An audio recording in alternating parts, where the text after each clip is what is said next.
BJP নেতার গাড়িতে লক্ষ লক্ষ টাকা।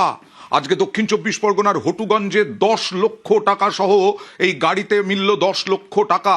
দক্ষিণ চব্বিশ পরগনার হটুগঞ্জে উদ্ধার 10 লক্ষ টাকা।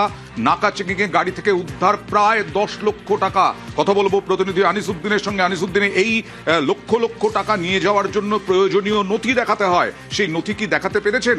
আর ইনি এর পরিচয় কি বিজেপি নেতা হিসেবে? একেবারেই দেখো, কুলপির দিক থেকে একটি 4 চাকার গাড়ি আসছিল আজ দুপুরেই, এবং সেই সময় যে উস্তি থানার হটুগঞ্জ মোড় রয়েছে সেখানে এসএসসি নাকা চেকিং চলছিল। এবং গাড়িতে স্বাভাবিকভাবেই চেকিং শুরু হয় এবং চেকিং করার পরেই দেখা যায় যে গাড়িতে বান্ডিল বান্ডিল টাকা উদ্ধার হয়, যেখানে যেটা পুলিশ সূত্রে জানা গেছে 9,88,000 টাকা উদ্ধার করা হয়েছে। এবং এই ঘটনায় অর্থাৎ গাড়িতে ছিলেন দুজন বিজেপি নেতা, এমনটাই জানা যাচ্ছে। তারা কিন্তু মগরাহাট পশ্চিম বিধানসভার একজন কনভেনার এবং একজন ইনচার্জ রয়েছেন, তাদেরকে আটক করা হয়েছে। তাদের মধ্যে অরুণাভ মজুমদার বিজেপি মগরাহাট পশ্চিমের ইনচার্জ এবং অক্ষয় চক্রবর্তী মগরাহাট পশ্চিম বিধানসভার কনভেনার রয়েছে।